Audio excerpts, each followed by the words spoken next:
I've spent a lot of time on my channel talking about new construction in McCormick Woods, but new construction is not always the best move here. In fact, some of the best opportunities in this neighborhood are actually resale homes, and most buyers completely overlook them. So, if you're thinking about moving to McCormick Trails or McCormick Woods in Port Orchard, this is what you need to know before you just walk into a model home. Hey, if we haven't met yet, my name's Satya. I'm a local real estate agent, managing broker, and mom of two boys, and I am kind of an expert on McCormick. McCormick isn't just one neighborhood, it's a collection of neighborhoods that have been built out over time, going back to the 1980s. And depending on where you are in the neighborhood, it can feel totally different. Sometimes you'll hear McCormick talked about in phases. I feel like that's really confusing, so we're not going to do that here. I'm not going to say phase one. I will tell you the street name or the neighborhood. When you're driving around McCormick in general, you're noticing how close the homes are, how big the lots feel, how much privacy you have, and how quiet the streets are. Resale homes in McCormick are really interesting. And what I mean by that is they are not cookie cutter. The opportunities that I love with resale homes are the lots. Golf course frontage, which, guys, they're already gone. There are no more neighborhoods being built out on the course.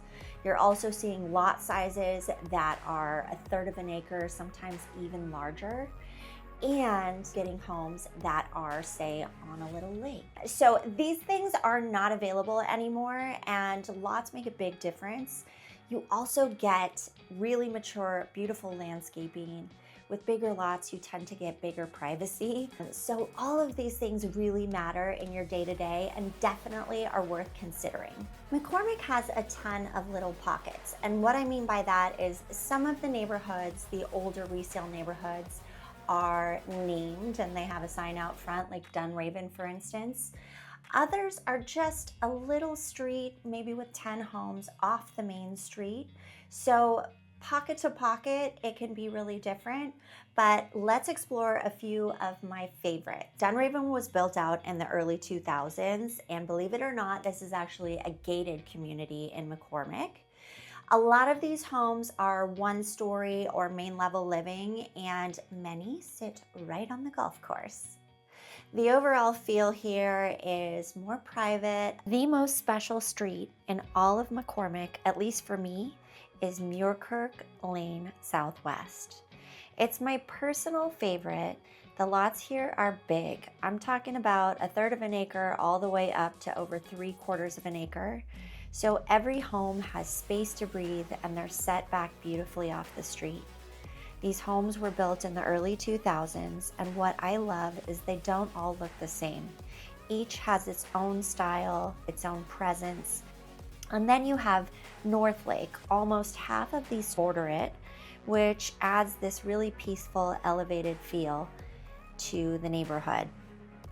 At the very end of the cul-de-sac, you even have a couple homes that back right up to the golf course, which honestly, it's the landscaping, the spacing, the quiet. It's elegant, it's established. These homes do not come up often, but when they do, they go quickly.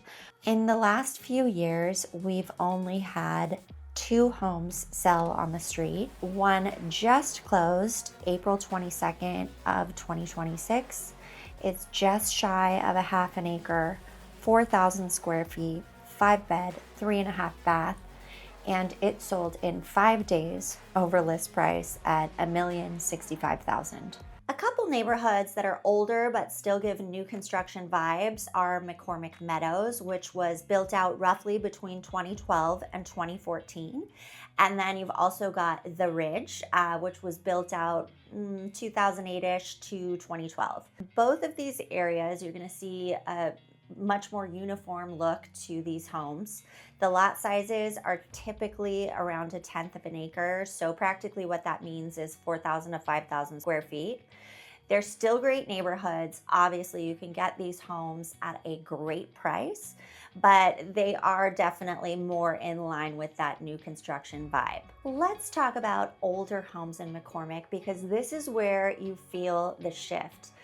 Lots that were built out in the 1990s typically are around, it's about 13,000 square feet and up.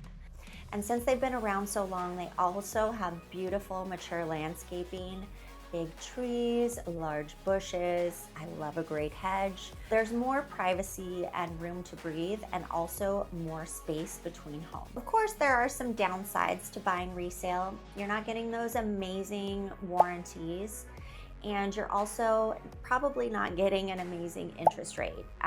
One of the things that's very attractive about new builds is their in-house financing, which can really cut a break on monthly expenses.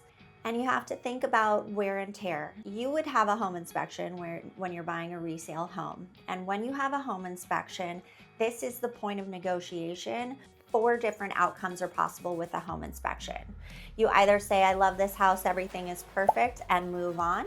You say, I don't love this house, I want my earnest money back, and I am canceling this transaction. You can ask for a modification or repair, like a price reduction or the owner to fix something like the kitchen sink. Or if there's something major that's found during that inspection period, you can trigger an additional inspection period to get a specialist out there. So if there's something scary going on with the plumbing or electricity, you would get an additional time to have one of those specialists out to check and address what's going on. There is always a risk with resale. Inspectors cannot open walls. They do bring things like moisture meters. Some have, mold kits that they send out if they think that there's something going on in the house. But it's kind of like driving that used car off the lot. What you get is what you get. It is important to do your research and work with a great home inspector. But again, even the best can't find everything if there's something lurking behind the walls. Obviously, some of these homes will need updates, and I'm talking kind of big updates, like maybe a new roof, kitchens, bathroom, flooring, paint, interior and exterior. In some cases, it's nothing crazy like this and everything's done, but in others, that might be something that you have to work into the budget. One other thing to think about is, depending on the age of the home, sometimes you're not getting that open concept layout that everybody's looking for these days. Not necessarily a problem, but something you want to look at closely. With resale homes, I offer my buyers a 1-year home warranty, so hopefully that makes you sleep better at night. But inventory can be tight. When something great hits the market, it's really important that you go see it as soon as possible and lock it down if you want it. Ultimately, new versus resale is a trade-off, right? So you're getting more space, more character, better locations, but you might have to put in some work. And for some people, that's totally worth it, and for others, it's not. If you want help figuring out whether resale or new construction makes sense for you, or even just narrowing down which part of McCormick fits you best, I'm always happy to help you think it through. I've put together a full series breaking down every builder in McCormick Trails, the pros and cons of living here, and what it actually feels like day to day, so make sure to check those out. Oh, and just a quick heads up that I always like to throw out there. When you do go into a new construction model home, if you don't let them know that you're working with an agent, then they will assume that you don't have one, and you usually can't bring one in later. Now, something that might surprise you is builders actually pay buyer's agents compensation, but you have to let them know you're working with one, otherwise you waive your right. Last but not least, if you're enjoying these videos, please like and subscribe. I make a new one every week.